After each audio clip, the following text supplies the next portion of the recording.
Are you looking for something small and portable to throw into your backpack but can still play all your favorite games?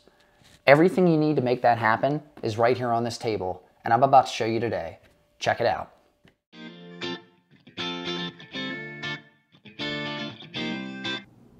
I'm Danny with Danny's Custom Builds.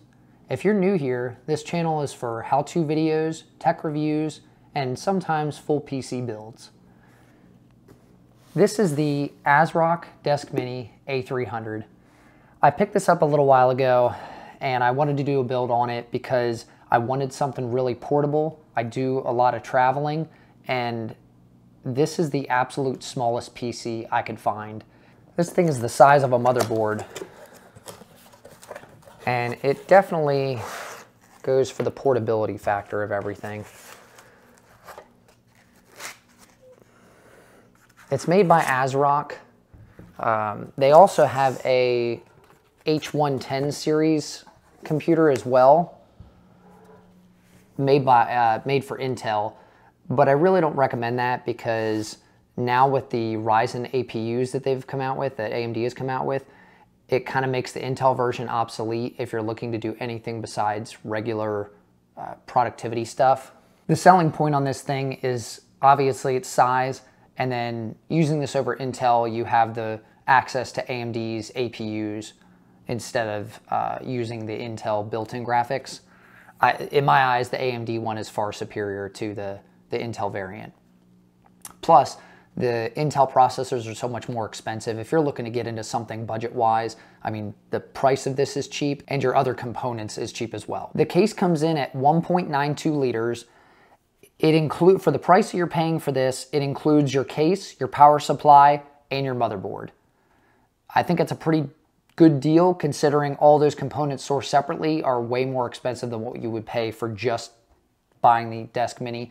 The ASRock Deskmini comes in at $149.99, and Newegg has a deal that I saw as a combo if you want to buy a Ryzen 3200G to come with the Deskmini. You can get that at a discounted price. It comes in at $239.99 with the 3200G. The power supply built into this is a 120 watt built into the motherboard power supply, which is 19 volts.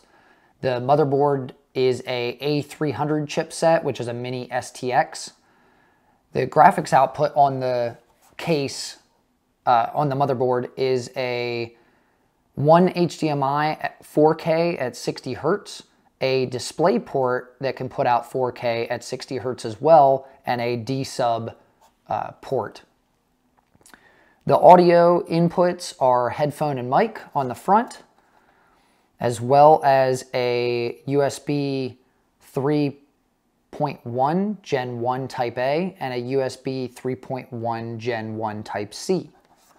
The rear I/O is a USB 3.1 Gen 1 Type A and a USB 2.0 Type A. You also have a Ethernet plug as well, gigabit connection, and then obviously your power connection. So let's get on to the things you'll need for this build. Obviously, the Deskmini by itself is almost all the components you're going to need to build this thing. Next, you're going to need a processor, which, as I said, you can pick up the Ryzen 3 3200G in a combo kit, or you can source it separately yourself. They have them on Amazon for $89.99 as of the time of this filming. This is a 4-core, 4-thread processor. It includes the Wraith Stealth cooler, which I will do a separate video on cooler upgrades for this after, and you can check it out in the YouTube tag. I chose the 3200G over the 3400G just mainly because of the price. I wanted to keep it low. The 3400G comes in at $149.99, which is the same price that you're paying for the Deskmini. That has 4 cores and 8 threads. The 3200 has 4 cores and 4 threads. The amount of gaming that you're going to be that I was going to be playing on this didn't really need the hyper threading because it's still a lot of basic games and stuff. And when you get the 3400G, it comes with the Wraith Spire cooler, not the Wraith Stealth. And if you want to use the upgraded AMD cooler over the one that's included in this kit, you'll need a Wraith Stealth cooler instead of the Wraith Spire cooler. The differences for them, it can use any APUs. You can use the 2000 series like a 2200G or a 2400G, or you can even use the Athlon series, the 3000G or the 200GEs. Anything that's AM4 socket can fit into this motherboard and will boot. Mine actually came Ryzen 3000 ready out of the box, so I didn't have to worry about upgrading anything or using an older processor to upgrade the BIOS. It comes with everything you're gonna need. It comes with your Wi-Fi antennas. It is Wi-Fi and Bluetooth capable right out of the box. It has your small power brick, which plugs right into the motherboard. It has your Bluetooth and Wi-Fi card with antennas.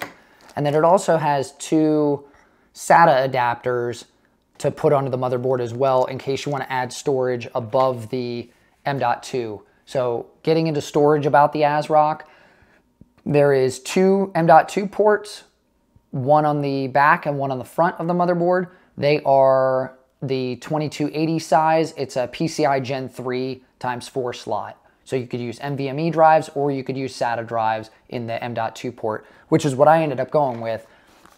For my storage, I chose a Crucial P1.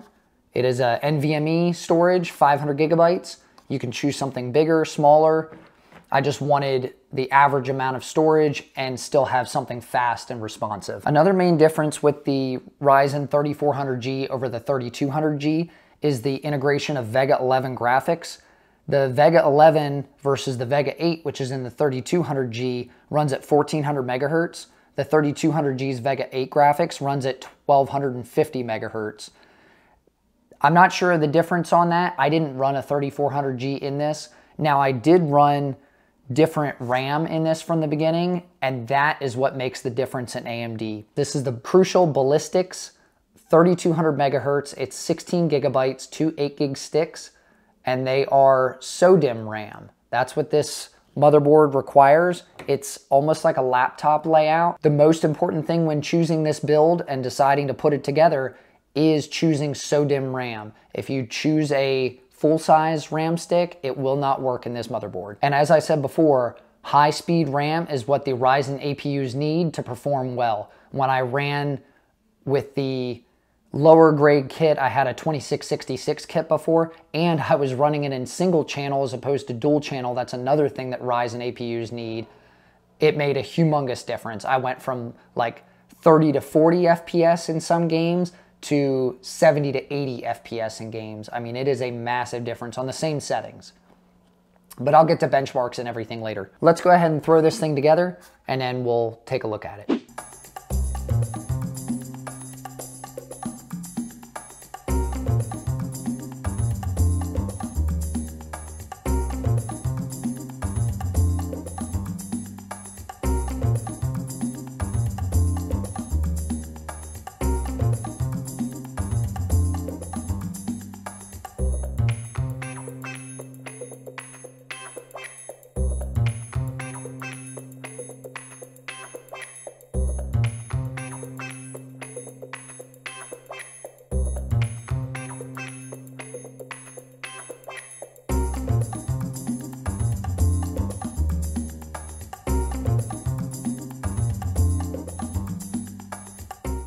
Here I'm using a thermal pad instead of thermal paste. This just makes it easier for me to swap things out for testing. That way I don't have to clean off thermal paste every time, but it makes no difference on temperatures. I'll leave a link in the description below if you want to check these out.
Alright, enough staring. Let's get into these benchmarks.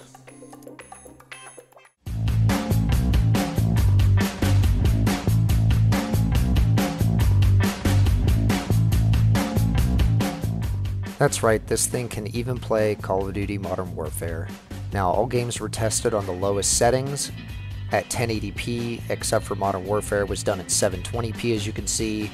However, all these frame rates are above 60 or at 60 FPS, which is perfect for this little travel companion.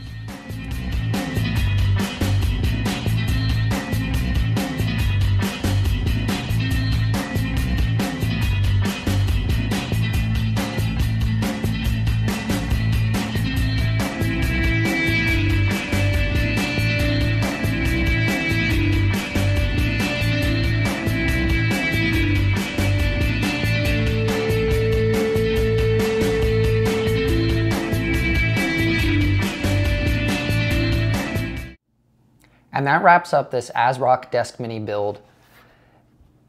Like I said, you can put this thing in a backpack, take it with you wherever you want to go. It's so portable, and I mean, the numbers speak for themselves. If you enjoyed this video, don't forget to subscribe down below and hit that bell notification so you can check out the follow-up for this, where I test some thermals with different cooling solutions in here, just to give it that little edge. Like always, thanks for stopping by, and I'll see you in the next one.